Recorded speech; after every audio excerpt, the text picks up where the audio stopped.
Ar prieks jūs visus redzēt, tie, kas skatās tagad tiešsaistē, vai arī tie, kas skatīsies ierakstā. Man ir liels prieks šodien es jums pastāstīšu par to, kā mēs ar uzturu varam mazināt kronisku iekaisumu un to, kas mums var veicināt ilgmūžību. Tā tad mazliet par mani. Tā es ceru, ka jums nākamais slaids arī rādās, jo izskatās, ka viss ir labi. Jā, es regulāri papildinu savas zināšanas. Esmu pabeigusi Stradiņu universitāti, papildinu savas zināšanas preventīvajā medicīnā un citos semināros un kursos. Regulāri to daru un arī palīdzu klientiem klīniski, tātad konsultējot klientus. Mūsu uzturs lielākoties sastāv no tādiem 3 galvenajiem vaļiem, kas ir fiziskās aktivitātes, miegs, uzturs, ja veselība sastāv no šīm te galvenajām aktivitātēm. Tam visam klāt ir arī uztura bagātinātāji vai arī medikamenti, kurus lietojam, uztura bagātinātāji, kurus lietojam profilaktiski, un kādas stresu mazinošas prakses. Un, ja tas viss mums ir, tad mēs varam tā cerēt, ka mums tā veselība arī būs. Bet tāds galvenais mans mērķis, kādēļ es esmu uztura speciāliste, mans mērķis ir palīdzēt cilvēkiem preventīvi, uzlabojot dzīves kvalitāti. Un, kad es sāku studēt uzturzinātni gadus jau vairākus atpakaļ, man bija milzīga pārliecība par to, ka visu pilnīgi mēs varam sasniegt ar uzturu. Bet es saskāros tad ar situācijām, ka redzu, ka tomēr pastāv deficīti, kādam tie ir ģenētiski, kādam tas ir dzīvesveidā iegūti deficīti. Redzu to, ka cilvēki lieto arī smagus medikamentus, kas atstāja tādas sekas uz viņa organisma bioķīmiju un tad galu galā uz viņa arī veselību. Un tad es, zinot to, ka uzturs ir zāles, gribēju izpētīt, kas tad ir tā pati sakne tām saslimšanām, kas veicina tās kroniskās slimības, nevis tikai vienkārši nodzēst ugunsgrēku jau ar kādu medikamentu. Tādēļ es pievērsos preventīvai veselībai, kas galu galā ir tāda katra cilvēka paša atbildība. Tas nav kaut kas, ko mums kāds tur ģimenes ārsta kabinetā vai ārsta kabinetā iedos. Un jāsaka tā, ka tas, ko es mācījos skolā, augstskolā, nebija tas, kas man iedeva to pilno skatu uz visu. Tādēļ noteikti es arī tālāk studēju pati un tad interesējos par veselību vairāk. Un, lai saprastu, kā mēs varam cilvēkiem palīdzēt, mums ir jāsaprot tas galvenais, kas tad ir tā saslimšana. Tas galvenais ir tas, kas vieno visu no šīm saslimšanām. Lielākoties šīs saslimšanas mums ir dzīvesveidā iegūtas. Tās vairs nav infekcijas slimības, tie ir tikai 14%, ja tie iepriekš bija 70%. Lielākoties tās visas attīstās pakāpeniski, tās sākās kaut kad nemanāmi, mēs tās nepamanām, bet tās lielākoties ir novēršams jau laicīgi, jo tās ir tādas dzīvesveida saslimšanas. Un, lai saprastu to, kāda situācija mums notiek konkrēti Latvijā un palīdzēt cilvēkiem, mums jāsaprot, kas notiek Latvijā. Un šeit mēs redzam to, ka lielākoties nāves gadījumi ir tieši asinsrites slimības saslimšanas, un bieži tās sākas tieši ar 2. tipa cukura diabētu, sākotnēji tikai insulīna rezistenci, un tad tās pārvēršas par šīm asinsrites slimībām, vai arī liekais svars ir viens no tiem palēdēju mehānismiem. Jo aptaukošanās ir ļoti, ļoti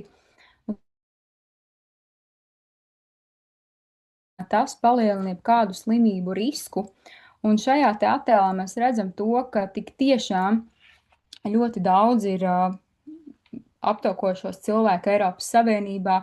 1 no 5 cilvēkiem ir aptaukojies, kura ķermeņa masas indeksa auguma attiecība pret svaru ir virs 30. Bērnu statistika ir visgraujošākā, ka katram 5. bērnam 7 gadu vecumā ir liekais svars, bet katram jau 9 gadu vecumā, katram 4. bērniņam ir liekais svars, un tas absolūti nav normāli.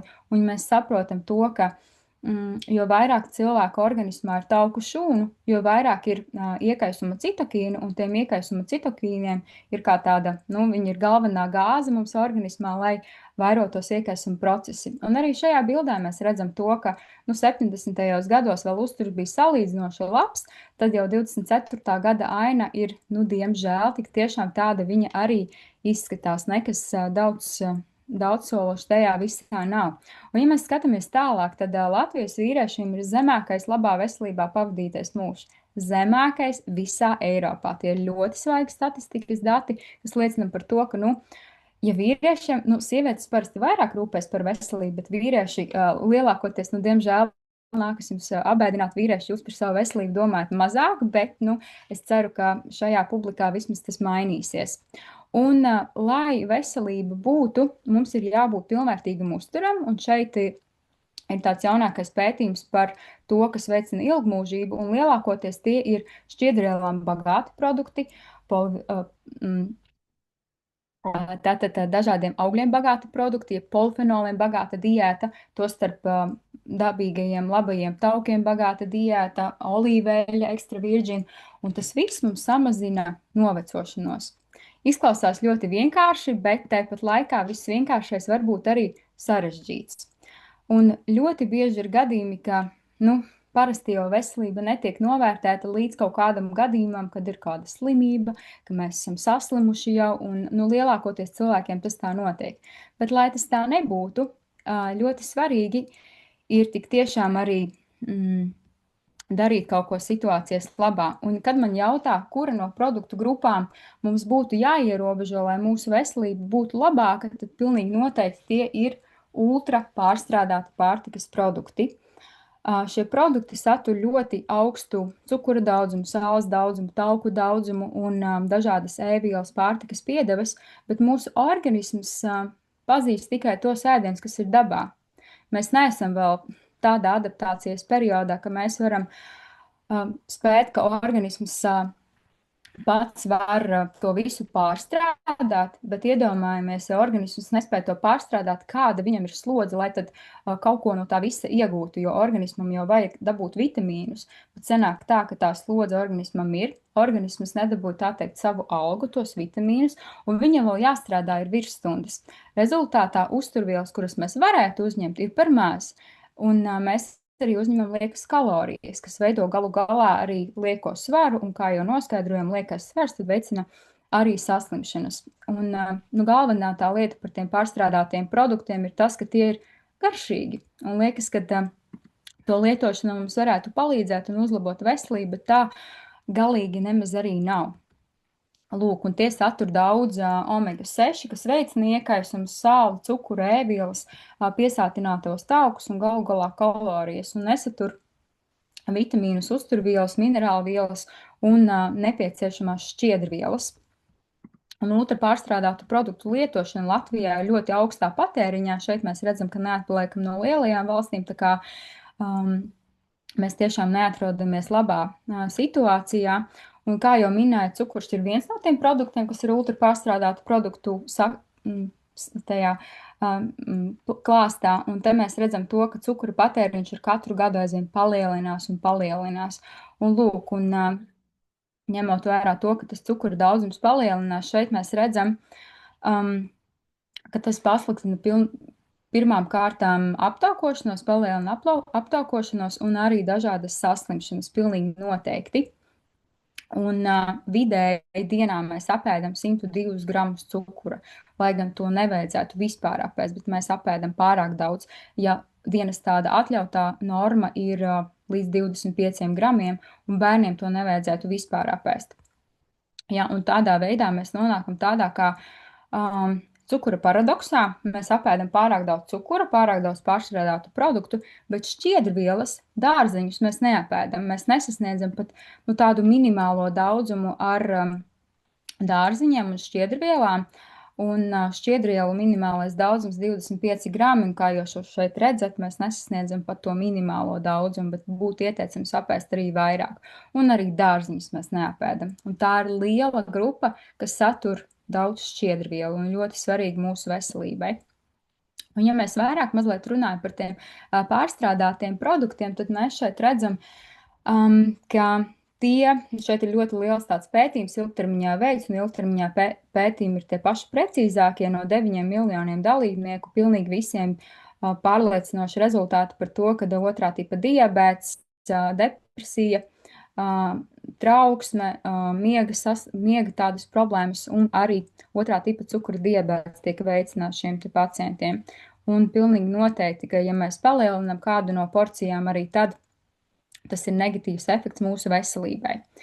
Un jāsaka tā, slimība un veselība sākas zarnu traktā. To droši vien jūs daudz jau esat dzirdējuši, un tas tik tiešām tā arī ir. Mūsu zarniņām ir jābūt tā cieši saistītam ar gļotu slānīti, lai viss sliktais, tādas gram negatīvās baktērijas netiek tieši iekšā zarniņē. Un tad veidotos tāda patīkama vide mūsu baktērijām. Un tās baktērijas, ja viņas ir veselas, viņas sarunājas ar mūsu imūnsistēmu. Tādēļ ir ļoti svarīgi sakārtot zarnu trakta veselību, jo tas pats par sevi producē arī dažādus vitamīnus, izdala vielas, kas palīdz tiem uzsūkties, veido patīkamu vidi, bet tas viss, ko mēs uzņemam uzturā, pasliktina visu šo vidi, un tāda rietumu diēta, kur ir daudz cukura, augsts tauku saturs, nedara neko labu mūsu veselībai. Bet šķiedrvielas ir tas, kas mums iztrūkst visvairāk, un šķiedrvielas ir tās, kas mums dod ļoti lielu labumu mūsu veselībai. Šķiedrvielas veido mūsu zarnu trakta imunitāti. Imunitāte zarnu traktā sastāda vismaz 70%.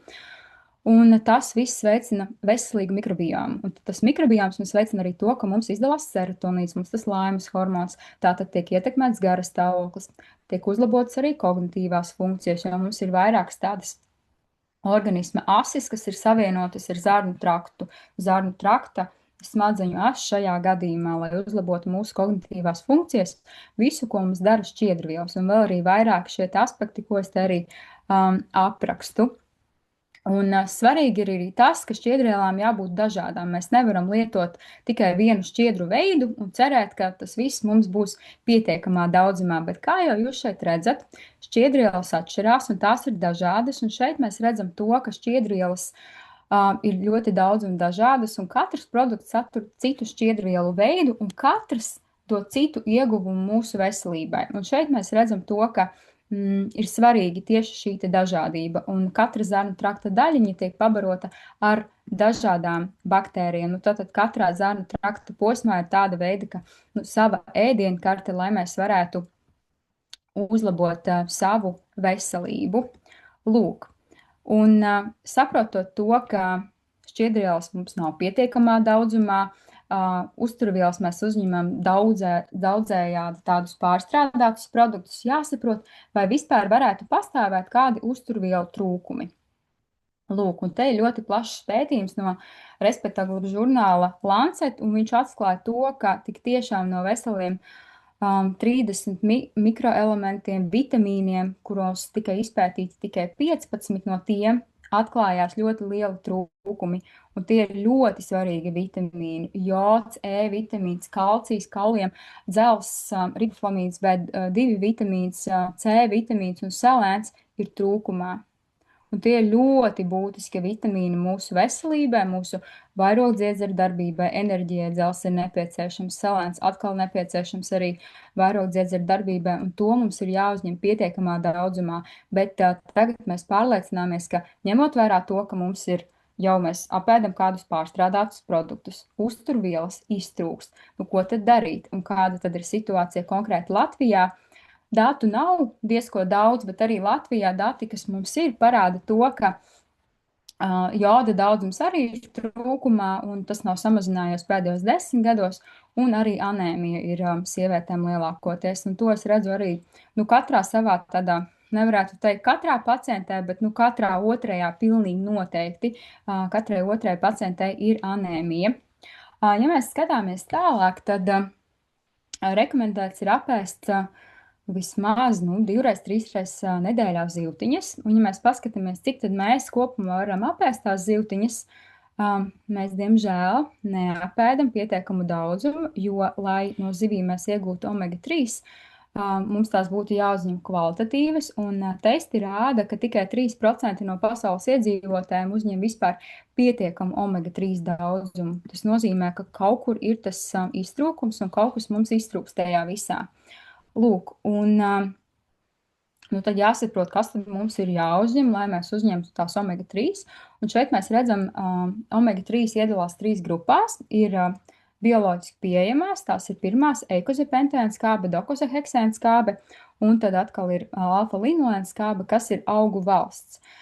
Bet bioloģiski pieejamas mūsu organismā tās, kuras vislabāk uzsūcas, tās ir tieši no dzīvnieku valsts. Un, nu, diemžēl tie, kas te ir veģetārieši, vegāni, mazliet jābēdina jūs, bet no linsēklām, no alfa-linolēna skābes jūs neuzņemsiet pietiekumu daudzumu ar omega-3, tāpēc, ka konversija organismā uz tām bioloģiski pieejamām ir ļoti, ļoti zema. Nu, tie ir atšķirīgs no organismu, no ģenētikas, tie varētu būt kādi 5 aptuveni procenti. Tā kā tas nav pietiekami. Nu, saprotot to, ka tas daudzums mums nav pietiekamā līmenī, un tad ir jāmeklē kaut kāds skaidrojums tam, kādēļ tas tā vispār varētu būt. Un skaidrojums ir, šis ir jaunākais pētījums, kurš parāda to, cik daudz omega-3 zivtiņās ir. Un tas ir tāds ilgtermiņa pētījums, tā kā es minēju, ilgtermiņa pētījumi ir paši kvalitatīvākie, un tas parāda to, ka par 60% ir sarucis omega-3 daudzums zivīs. Nu, un tas arī tādā veidā izskaidro tos datus, kādēļ omega-3 nav pietiekamā daudzumā mūsu asinīs. Lūk, un ja reiz zivīs nav pietiekams daudzums, tad ir jāmeklē veidi, kā mēs varētu to konkrēti arī uzņemt. Lūk, bet kādēļ tad vispār tā omega-3 ir svarīga un kāpēc tā omega-6 varētu būt par daudz, ir jāsaprot, lai saprastu, kādēļ tad mēs viņu vēlamies lietot. Lūk, tad omega-6 un omega-3 viņa ir tā, kas veicina mūsu zarnu sieniņu caurlaidību. Tātad tā palielina to, ka mums notiek endocitoze, ka vielas ienāk iekšā šūniņā, nu, piemēram, uzturvielas, vitamīni, un notiek citoze, ka viņas iznāk ārā, ka tās atkrituma vielas tiek izvadītas. Tad, kad tas nenotiek, tā šūniņa paliek bieza, vitamīni sliktāk uzsūcās, mums sabiezē asinsvadi, jo galvenokārt mums ir pārāk daudz omega-6, un omega-3 ir tas, kas tos asinsvadus, nu, tā kā padara mazlietiņa šķidrākus, lūk. Un attiecīgi arī tas pasliktina orgānu apasiņošanu. Un šeit es jau bez mazvai varētu beigt, ka, ja nav orgānu apasiņošana, ja asinsvadi nenotiek kvalitatīvi, tad arī veidos dažādas saslimšanas. Mums pasliktinās ādas veselība, matu kvalitāte, kognitīvās spējas un arī citas funkcijas. Šeit es gribu parādīt tos galvenos omega-3 ieguvumus. Pētījumi ir ļoti daudz, kā šeit redzat, PubMed datu bāzē. Pētījumi sasniedz 41 000 un ļoti, ļoti daudz ir ieguvumu. Bet galvenokārt svarīgi ir jaunākie pētījumi. Jaunākie pētījumi rāda to, ka šeit tātad bija atlasītas 3 no darbībām, tātad D vitamīna lietošana, 1 grams omega-3, un arī 3 reizes nedēļā 30 minūšu spēka treniņi. Un šeit atklājās tas, ka, protams, visas 3 aktivitātes būtu pats zelta vidusceļš, ja mēs to varētu izdarīt, tas visvairāk palielina novecošanās procesu. Bet, ja analizē tikai vienu no šiem te darbībām, tad tieši omega-3 bija tā, kas palielina novecošanās procesu par veseliem 5 gadiem. Tā kā tas ir ļoti, ļoti ievērojami, un tas uzlabo mūsu veselības stāvokli. Un paturpinot par omega-3, omega-3 ir ļoti svarīgi arī mūsu zarnu trakta mikrobiotai. Ja mums mikrobiotā producējas labvēlīgās baktērijas, piemēram, bifidobaktērijas, laktobacillus, un tas ir ļoti svarīgi. Tātad tas ne tikai tās šķiedrvielas mums palīdz, bet mums palīdz arī omega-3. Tādēļ omega-3 ir ļoti svarīga, lai mazinātu to sistēmisko iekaisumu, kas ir galvenais tas slimību uzliesmojuma faktors. Un šajā pētījumā arī atklājās, ka tika uzlabota arī aknu veselība, un vielmaiņas veselība.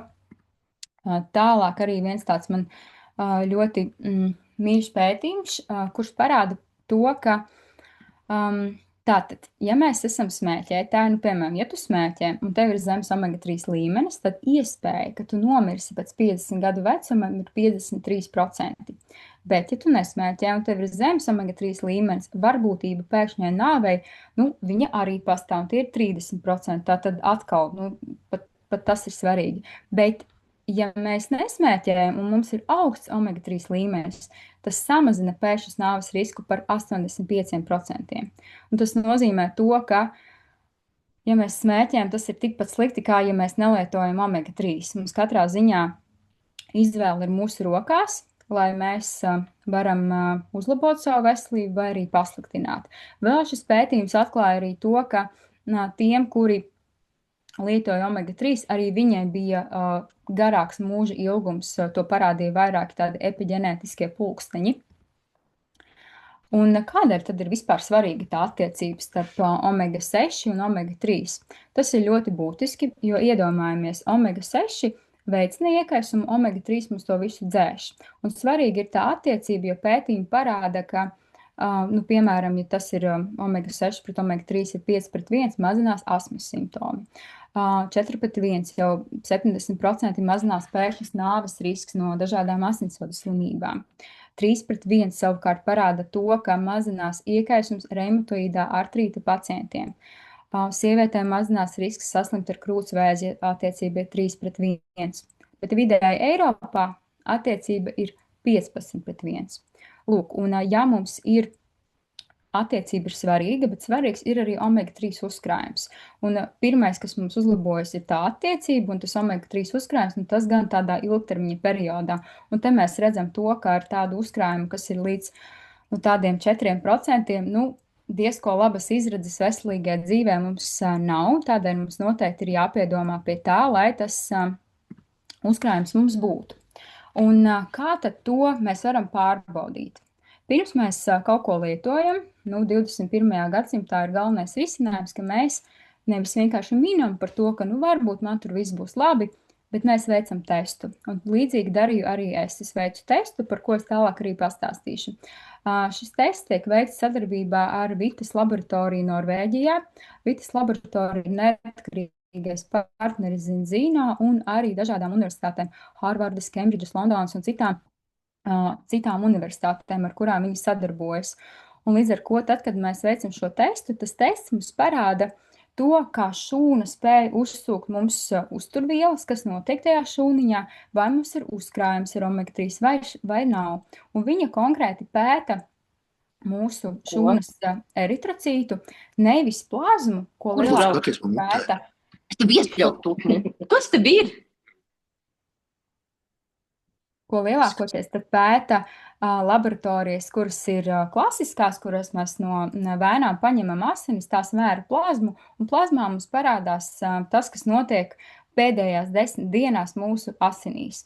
Bet šis tests veic izmērījumus tieši eritrocītā, un eritrocīts parāda mērījumus tieši pēdējās 120 dienās. Tātad tas ir daudz precīzāks, un tādēļ to var veikt arī mājas apstākļos, jo tas ir sausais asins tests, un es domāju, ka drīz mēs pienāksim pie tā, ka daudz kur pasaulē tieši šādā veidā tiks veikti arī testi citām analīzēm. Zinzino ir arī vēl citas analīzes, bet šodien es vairāk pastāstīšu tieši par omega-3. Lūk, un mana pieredze bija tāda. Pirms es sāku lietot kādu omega-3, es izdomāju, ka vajadzētu veikt testu. Un pirms es uzsāku lietot balansa eļļu 2 gadus iepriekš, es lietoju citus omega-3, manā skatījumā ļoti kvalitatīvas eļļas, bet līdz galam es nebiju sapratusi vienu ļoti būtisku lietu, par ko es tālāk arī pastāstīšu. Un es biju pārliecināta, ka man būs ļoti kvalitatīvs šis tests, es būšu balansā pilnīgi noteikti, bet, kā jau redzat, mans rezultāts tā vidējā populācija pasaulē, nebija nemaz tik labs, un tas tikai ar laiku man arī uzlabojās, lietojot balansa eļļu. Un tagad jau es varu teikt, ka tas tests ir krietni labāks nekā tas bija sākotnēji. Lūk, bet kas tad atšķir šo saprast? Balansa eļļa tā nav vienkārši zivju eļļa, jo zinātnieki ir atklājuši to ļoti daudzos pētījumos, mēs varam izlasīt, nelūk iekšā pētījumus, bet to jūs paši varat atrast par to, ka tieši polifenoli ir tie, kas nodrošina, ka tā eļļa, viņa neoksidēsies. Jo visas taukskābes, viņas oksidējas, viņas kļūst tādas rūgtas, noteikti kādu tādu rūgtu esat pagaršojuši, un tam tā nevajadzētu būt. Tādēļ ir vajadzīgi polifenoli, lai to visu tad stabilizētu un tas viss nebūtu tik rūgts. Un balanss eļļai 60% ir tīra zivju eļļa un 40% ir ekstra virģina olīveļļa, kas ir iegūta no Cordon Reiki olīvēm, kuras ir daudz augstāks polifenolu saturs. Tās ir ievāktas agrāk, tātad citādāka ievākšana. Tas nav kaut kāda parasta eļļa. Tā olīvu pārstrāde nodrošina augstāku polifenolu saturu, viņa ir pagatavota tādā mazākā karstumā, līdz ar to saglabā daudz augstāku polifenolu koncentrāciju. Lūk, un tādā veidā mēs varam panākt to, ka vismaz tas uzkrājums izveidojas. Nevis, ka mēs vienkārši kaut ko palielinam, arī ar parasto eļļu kaut ko palielināsim, bet cik es esmu redzējusi pētījumus un datus no saviem pacientiem, tad lielākai daļai, kuri lieto pat kaut kādu vienkārši zivtiņas vai arī kādu citu no eļļām, kuras nesatur polifenolus, diemžēl tāds uzkrājums omega-3 viņiem asinīs neveidojas. Un ko tas nozīmē? Ja mums ir tas uzkrājums, tas ir līdzīgi kā finansēs, ka mums ir uzkrājums pilvens, tad, ja mums kaut kas notiek, tad mums ir tas rezerves, tā teikt, pilvens, un mēs varam rīkoties tajā attiecīgajā momentā. Un lai vēl viena lieta, ko es gribēju pastāstīt, lai jūs saprastu, kāda tad ir vēl atšķirība tam, kāda ir polifenola eļļa un atšķirības starp citām eļļām. Tas ir arī eļļas stabilitātes indeks, ja tie polifenoli, kas nodrošina, ka eļļa ir stabila un viņa neoksidējas. Un par cik mūsu šūniņas dalās katras 24 stundas, lai šūnu sasniegtu, lai eļļa sasniegtu šūnu, ir jāpaiet vismaz tām 24 stundām, un te mēs redzam to, ka, diemžēl pārējās eļļas nesatur tik daudz antioksidantus, lai varētu būt stabils visas 24 stundas. Un šeit arī salīdzinājums par citām eļļām, te mēs redzam to, ka, piemēram, omega-3 daudzums ir daudzreiz lielāks balanss eļļā, arī eikosapentēna skābe ir daudz lielākā daudzumā un DHS. Lūk, tādēļ tas ir ļoti, ļoti būtiski saprast, kādu eļļu lietot, lai mums būtu pietiekams daudzums ar omega-3. Un tad tālāk arī tāds šeit Latvijā veikts pētījums par to, cik daudz omega-3 bija grūtniecēm, un te atklājas tas, ka Latvijā katrā ziņā nav pietiekams daudzums, un galu galā, ja mātei nav pietiekams daudzums ar omega-3, auglis caur placentu to visu paņem no mātes smadzenēm, kas saistīts ar tādu iespējami lielāku pēcdzemdību risku, pēcdzemdību depresijas risku, un arī pēc manas pieredzes, un cik man ir teikuši citi, kas lieto omega-3 balansa eļļu, tad tās sievietes par to sūdzās daudz retāk. Tas nozīmē, ka tiešām labums no tā visa arī ir. Jo tas ir ļoti svarīgi bērniņa attīstībai, galvas smadzenēm, actiņām un arī kognitīvajām funkcijām.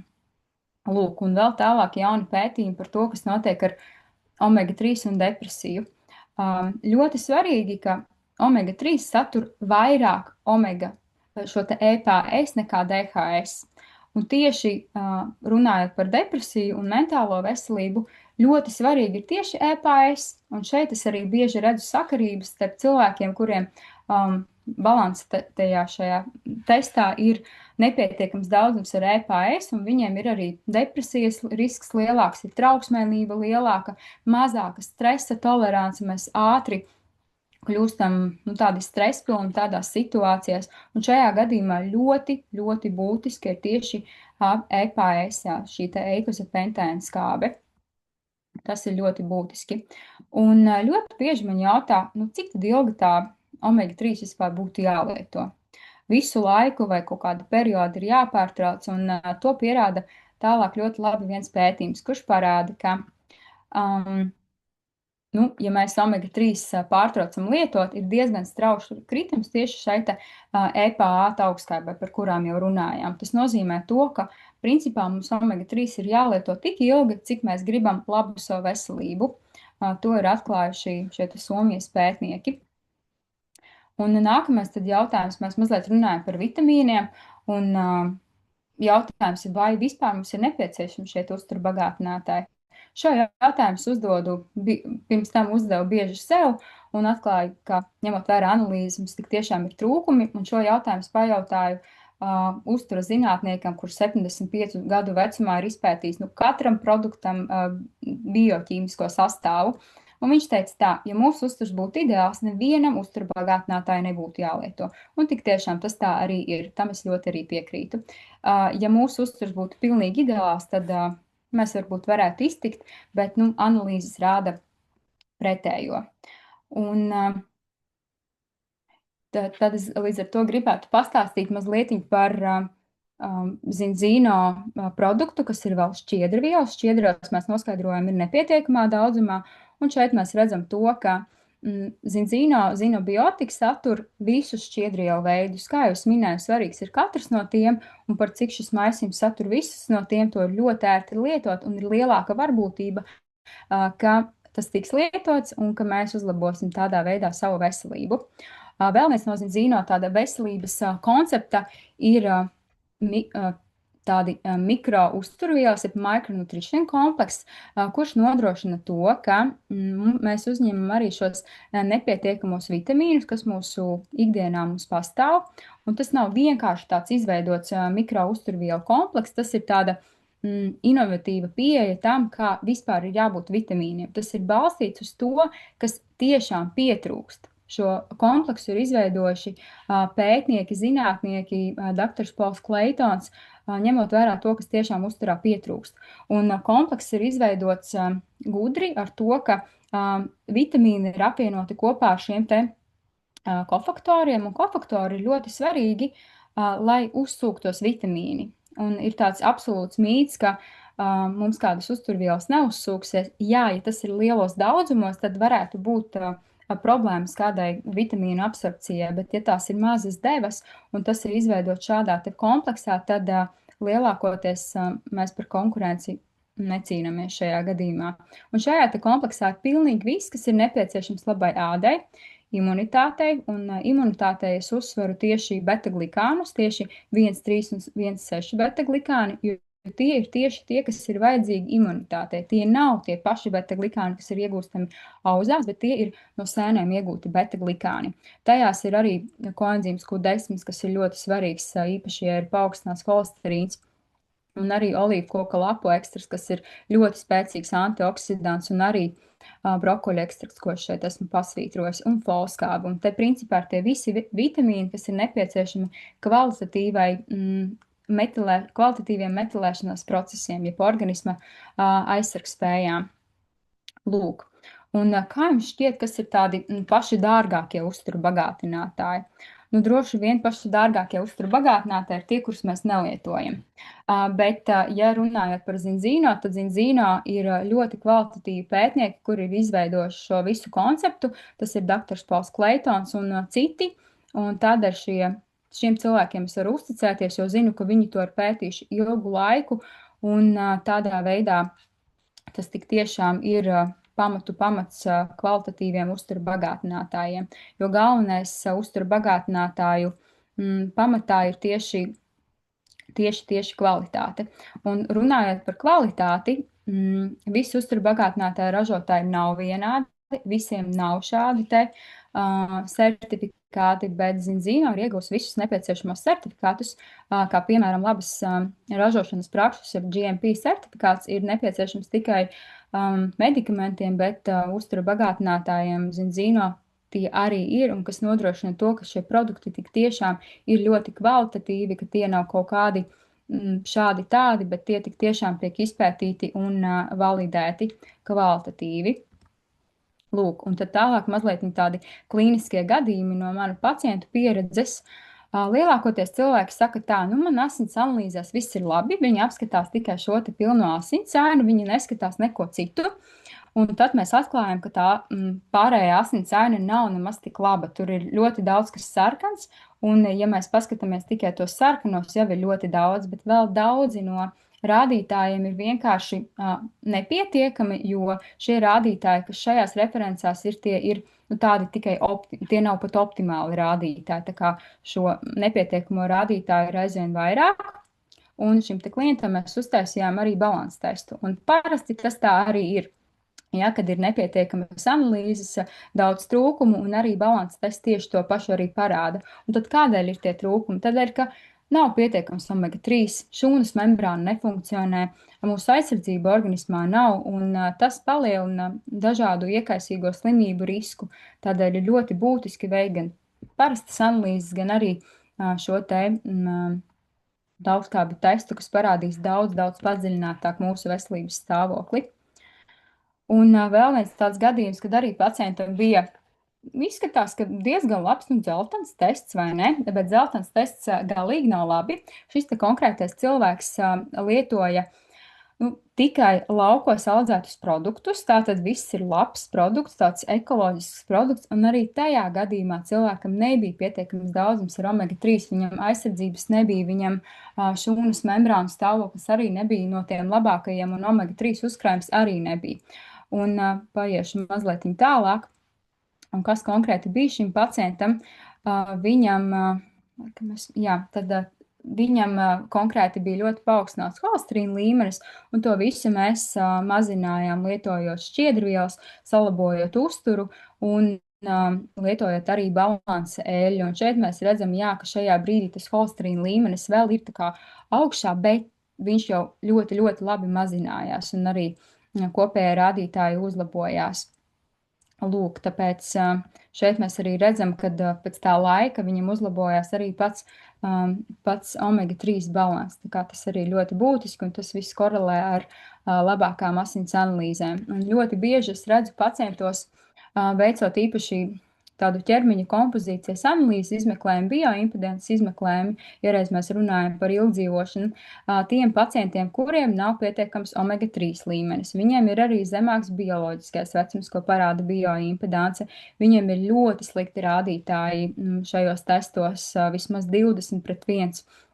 Un tad arī šie cilvēki jūtas sliktāk, ātrāk notiek novecošanās procesi un dažādas saslimšanas. Bet tiem pacientiem, kuriem ir labi rādītāji, viņiem lielākoties arī viss kārtībā arī ar parasto asins ainu un visu vitamīnu daudzveidību. Lūk.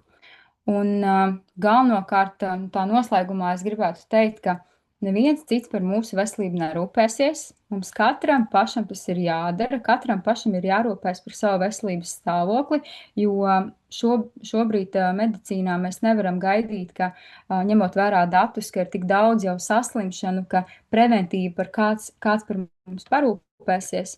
Mēs tiešām uz to nevaram cerēt, tāpēc rūpēsimies par savu ķermeni, jo mēs esam vienīgie, kuram tajā ir jādzīvo. Paldies liels jums par uzmanību! Noteikti uzklausīšu jūsu jautājumus. Ja kādam ir vēl kādas neskaidrības, droši jautājiet. Čatā varat ierakstīt jautājumus. Burvīgi, Elīna, paldies! Paldies par izcilu lekciju. Mēs kļuvām vēl nedaudz gudrāki, vēl labāk sapratām, ko varam darīt. Un ir jautājumi. Pirmais jautājums ir... Kurā sadaļā testā parāda, ja var redzēt iekaisumu? Ko iekaisumu? Iekaisuma rādītāji principā galvenokārt ir mūsu aizsardzības vērtība un arī vispār omega-3 indeks. Un arī arahidonskābe, bet es teiktu, ka svarīgākais ir tā aizsardzības vērtība un omega-3 indeks. Ja mums nav pietiekams omega-3 indeks, mums pilnīgi noteikti ir kaut kāds slēptais iekaisums, kurš tādās klasiskajās asins analīzēs neparādīsies. Paldies! Vēl viens jautājums. Vai lietojot balansa eļļu var pieaugt svars un paaugstināties holesterīna līmenis? Jā, tāda situācija var būt, jo vispār lietojot omega-3 var pieaugt svars, ja mēs lietojam lielākas devas nekā mums noteikts. Konkrēti balansa eļļai ieteicams ir šis te uz konkrēto kilogramu svara, parasti tas ir 15 ml uz katru kilogramu svara, bet ja lietojam vairāk, var svars pieaugt. Par holesterīnu. Ja pieaug holesterīns lietojot balansa eļļu, es noteikti ieteiktu apsvērt domu tieši akva eļļai, jo akva eļļa parasti holesterīna līmeni nepalielina. Viņa apiet mūsu akniņu un labvēlīgāk ir arī holesterīnam. Paldies! Varbūt ir vēl kāds jautājums, kur kāds cilvēks grib uzdot personīgi, tad var arī pacelt roku. Šeit ir jautājums arī, kas būtu ieteicams lietot visai ģimenei? Kāds būtu ieteikums? Jā, visai ģimenei es noteikti ieteiktu lietot visu zinzīno veselības konceptu, kas ir, tātad mēs vismaz parūpējamies par mūsu šūniņu, tā kā, lai vitamīni vispār mums uzsūktos, mums jābūt labai šūnas membrānai, ka viņa ir caurlaidīga, nevis cieta, tas ir pirmais. Šķiedrvielas, par cik ir nepietiekamā daudzumā, arī tās bieži vien ir ļoti, ļoti svarīgas. Es noteikti iekļautu šķiedrvielas, jo runājot tieši par šķiedrvielām, man pašai ilgu laiku likās, ka es varu pati uzņemt šķiedrvielas pietiekamā daudzumā, bet tomēr tas tā neizdodas, jo bieži vien mēs neuzņemam pietiekamu daudzumu, ja mēs neapēdam pietiekamu daudzumu ar pilngraudu produktiem vai dārziņiem. Tādēļ tas būtu viens no produktiem. Un kā trešais, izvērtējot asins analīzes, saprotot, vai mums nav kāda cita saslimšana, es teiktu, pie uzturu speciālista vai ārsta izvērtēt to, un tad lietot arī vitamīnus klāt. Arī bērniem ir pieejami vitamīni, tos es te neiekļauju, bet bērniem arī ir šādi te micronutrition kompleksa vitamīni, kur ietur visus nepieciešamos jau bērniem. Bērniem atkal ir 16 vitamīnu komplekti. Lūk. Super, paldies. Vēl viens jautājums. Cik svarīgi ir lietot balansēļu un ar ko kopā plānojot grūtniecību un ko lietot vīrietim? Es saprotu, ka tad arī attiecīgi plānojot grūtniecību. Pilnīgi noteikti plānojot grūtniecību daudzi vitamīni aiziet tātad auglim. Pamatā ļoti svarīgi ir pati šūna, tādēļ balansēļa būtu pamatā. To noteikti būtu jālieto. Un es teiktu atkal tas pats veselības komplekss, ka mums būtu jālieto arī šķiedrvielas, jo grūtnieces nereti neapēd pietiekamu daudzumu ar dārziņiem, jo viņām kārojas dažādus citus produktus. Tā kā atkal tas būtu tas pats veselības komplekss, jo galu galā tas ir izveidots ar to, kas cilvēkam lielākajā daudzumā trūkst. Nevis, ka mēs vienkārši lietojam ļoti lielas vitamīnu devas kādu uzturu bagātinātāju, bet mēs domājam tādas mazas devas, kas aizpilda tos trūkumus, kuri varētu izveidoties. Vīrietim lietot arī tieši to pašu. Lieliski, paldies. Varbūt ir vēl kāds jautājums?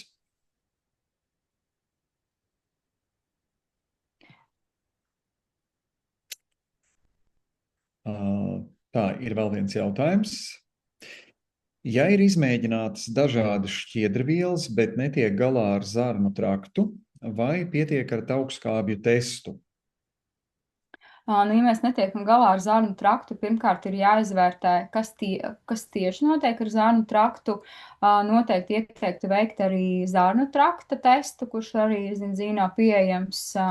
Un tur mēs izmērītu, kas tieši notiek, kādi metabolīti, tās aktīvās vielas, kas tiek producētas no zarnu trakta, nepietiktu tikai ar augstskābju testu.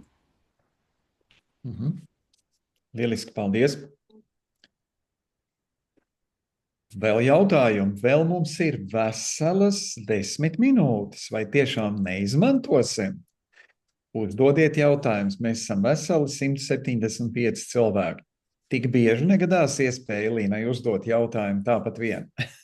Jā, tā kā droši varat uzdot, bet es ierakstīšu arī čatā savu telefonu numuriem, kāds personīgs jautājums. Jūs droši varat man arī uzrakstīt. Tā. Lieliski. Elīna grib uzdot jautājumu. Lūdzu, Elīna. Jā, paldies, Elīna, par izsmeļošo informāciju. Varbūt tā kā ārā ir novembris un mums pavisam nav saulīte, varbūt mans jautājums būtu gan par bērniem, gan arī par mums pašiem. Un arī par to, cik daudz un vispār kāds ir D vitamīns zinzīno produktos, un kāds ir tavs viedoklis, cik daudz mums vajadzētu uzņemt, cik tās IU vienības vai kāda būtu tā deva?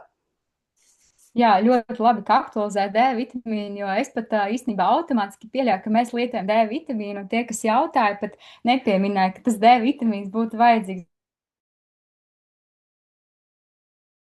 Vitamīns ir to, ka viņam ir klāta magnīs, kurš nenoslogo tik ļoti aknas, jo, ja mēs lietojam, mēs ļoti bieži redzu pacientiem, ka viņi lieto lielas D vitamīna devas, un galu galā tad organisms pats pierod pie tā, ka, nu, ja reiz viņam dot, kāpēc strādāt? Nu, ja reiz dot, nu, tā kā pašam darbu nevajag, ja?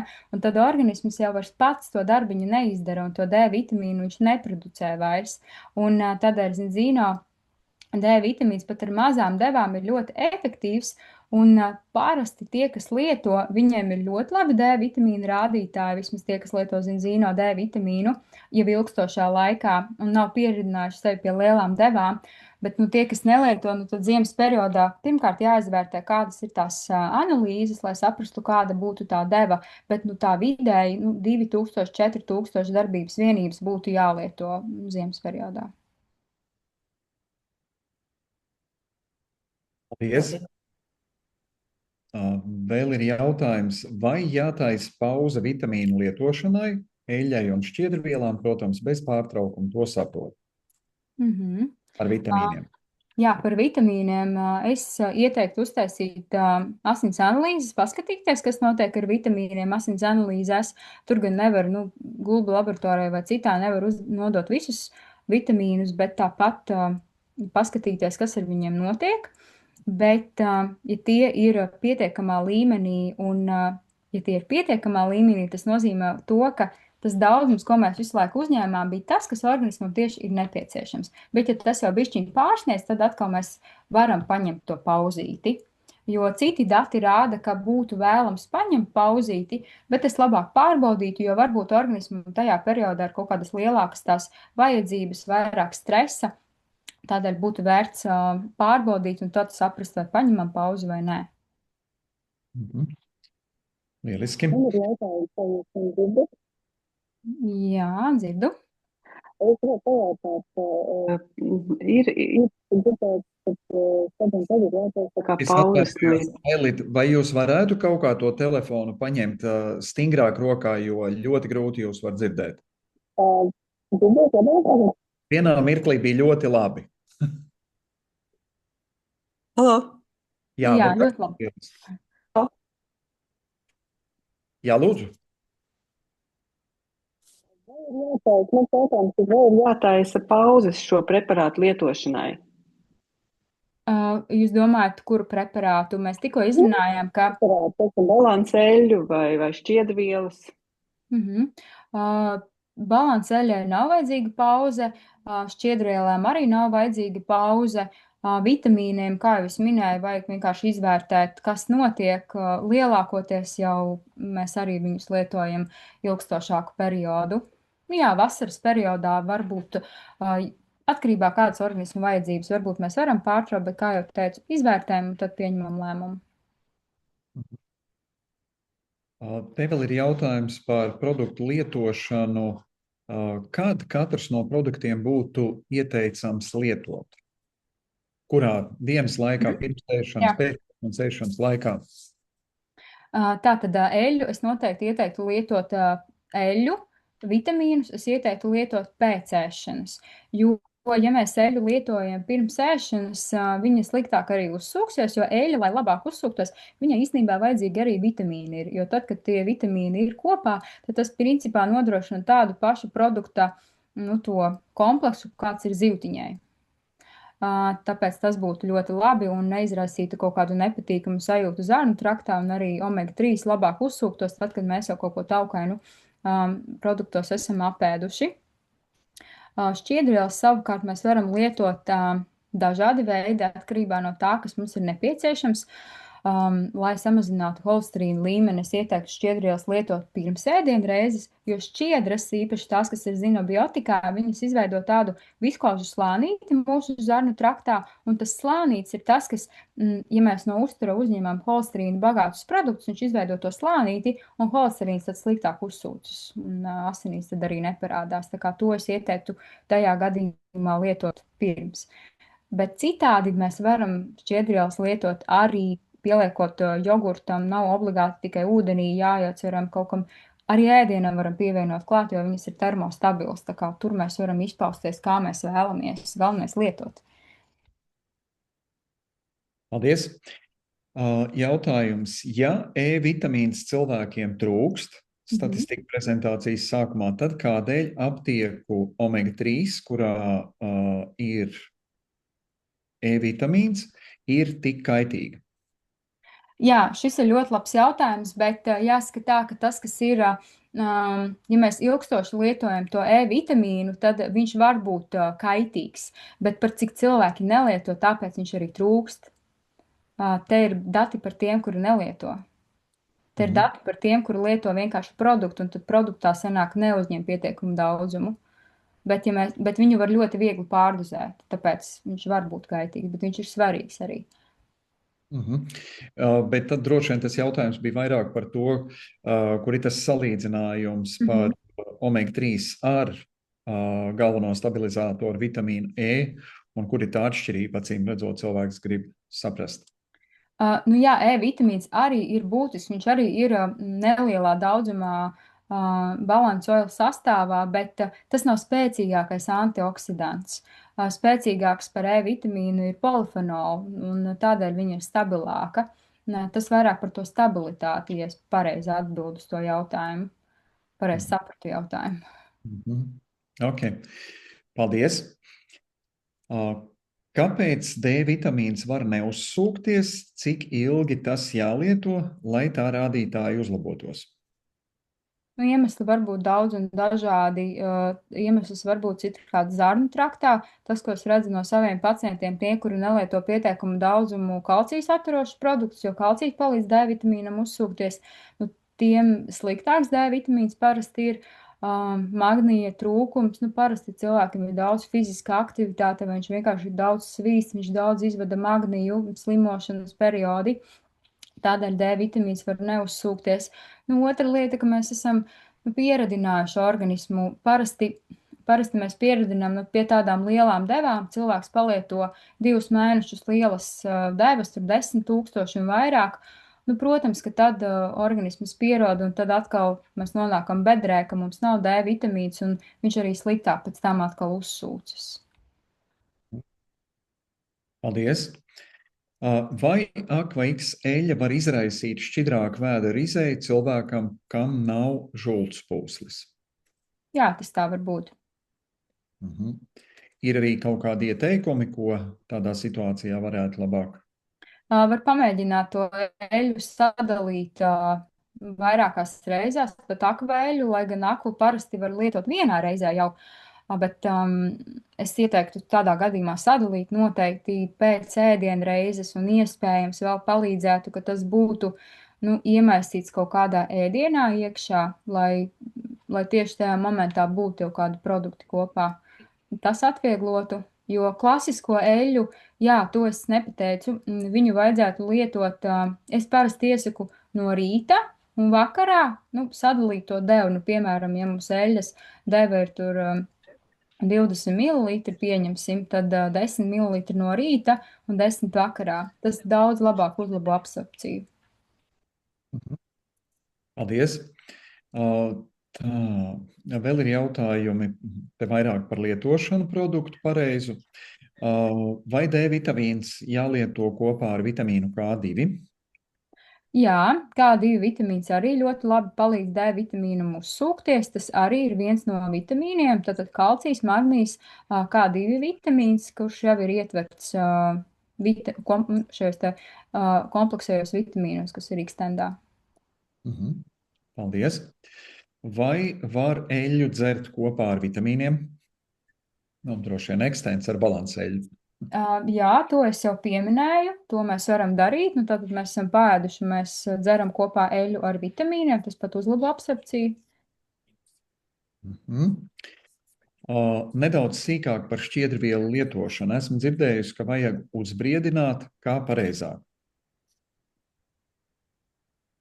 Šajā gadījumā, jā, šķiedrvielām mazliet labāk, ka viņas kaut vai mazliet pastāv, bet viņas neizdara nekādu tādu lielu kaitējumu, ja viņas nav uzbriedinātas. Vienīgi, ja cilvēks tikko ir sācis lietot šķiedrvielas, un tad zarnu trakts var tā, reaģēt mazliet asāk, tādēļ, mēs sākam pakāpeniski lietot, mēs nesākam tagad, uzreiz tur lietot lielu daudzumu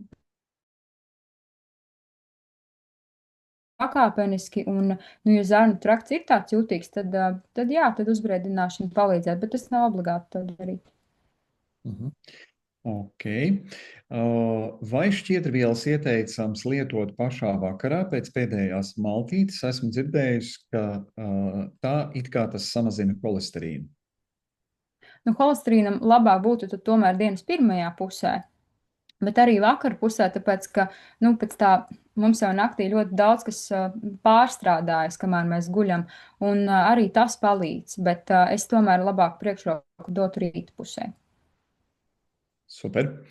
Vai balansa eļļu labāk lietot vakaros vai no rīta?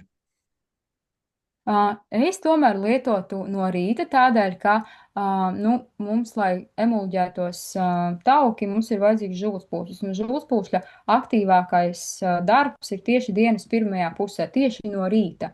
Tādēļ es tomēr labāk lietotu no rīta. Lai gan ir pētījumi, kas nu, saka to, ka labi ir vakarā tieši tās taukskābes lietot, bet nu, tur ir nu, tā diskutabli, tāpēc, ka ir cilvēki, kuriem omega-3 var nu, uz nakti jau vēlu lieto, viņi var veicināt mazliet tūskainību no rīta. Tādēļ es tomēr labāk nu, tā, no fizioloģijas viedokļa skatoties lietotu no rīta pēc ēdienreizes. Mhm. Pēdējie 4 jautājumi. Mhm. Kāda Viva Plus deva būtu optimāla bērnam 11 gadu vecumā? Tur ir jāsaprot, kas ir viņa taukskābju testu, kāds viņam ir mentālās veselības rādītājs, lai tad labāk pielāgotu to devu, jo, ja viņam ir kaut kāds trūkums tajā, tad tie varētu būt, nu, pilnīgi noteikti tās 2 kapsulas, tie 28 mg, bet lielāku devu bērnam, es teiktu, ka līdz 4 kapsulām, tad 56 sanāk laikam, jā. Mhm. Nākošais jautājums laikam ir domāts tā, vai var vai nevar cilvēkam palīdzēt ar mikrobiomu testa analīzi. Acīm redzot, cilvēks ir uztaisījis, un viņš vienkārši grib zināt, vai Elīna var palīdzēt viņu saprast. Jā, droši varat sazināties. Ok, paldies. Kāda atšķirība balans eļļai un premium eļļai? Jā, balans eļļai ir mazliet mazāk polifenola nekā premium eļļā. Premium eļļā polifenola daudzums bija 4 reizes vairāk. Bet EPA un DHA tur tādā pat daudzumā, tikai polifenola vairāk. Super, paldies. Ja parastā eļļa izraisa šķidru vēderu un atvilni, vai ir kāds ieteikums? Noteikti lietot akva eļļu, un arī tajā gadījumā vispirms vajadzētu atvilni, pacīnīties, lai atvilnis mazinās visus kairinātājus, kas mums varētu būt tur vēla vakarēšana, kafija, konkrēti produkti, bet, nu jā, tur garāks tas plāns mazināt atvilni, uzlabot to un arī sadalīt devu. Un atviļņa gadījumā nebūtu labi lietot uz nakti. Jā, tur tiešām no rīta. No rīta pusdienlaikā. Super, paldies. Un tomēr pēdējais jautājums, un cik tas ir interesanti, kad mums tagad jautājumi virst kā no pārpilnības raga, bet pēdējais jautājums Sanitai. Lūdzu, Sanita. Jā, labvakar, Elīna, paldies tev par izsmeļošo lekciju. Es mazliet gribu pārjautāt par balansējas lietošanu. Ja cilvēks ir fiziski aktīvs un viņš dzer eļļu no rīta, vai tas viss neaiziet enerģijā, vai paliek kaut kas uz šūnu atjaunošanu vakaram uz nakti? Ja cilvēks ir tukšā dušā to izdarījis, tad tas tieši tā arī notiek. Bet es ieteiktu sportistam, viņam varbūt arī tā, ka viņam nav pietiekams daudzums ar to omega-3, viņam pat lielākas devas būtu vajadzīgas, jo vairāk fiziskā aktivitāte, jo vairāk organismam ir vajadzīgas vielas, lai atjaunotos. Bet vai tas viss aizies uz enerģiju? Nu, tikai tad, ja viņš tukšā dušā viņu lietos un neko citu neēdīs. Labi, paldies. Tas bija svarīgi. Paldies. Paldies. Man milzīgs prieks par lielo interesi, kas nozīmē, ka gaidiet ziņu, kad atkal būs Elīna pieejama. kad viņa būs atkal un vadīs lekciju, vai arī jūs redzējāt viņas telefonu numuru, kur varat ar viņu sazināties. Bet mēs jau esam pārtērējuši 5 minūtes, tā kā paldies visiem, un vislielākais paldies Elīnai, un būsim veseli, rūpēsimies par visiem, kuri mums mīļi un dārgi, un arī netik, lai mēs tiešām būtu veseli. Paldies, Elīna! Paldies! Yes. Paldies! Paldies! Paldies! Paldies!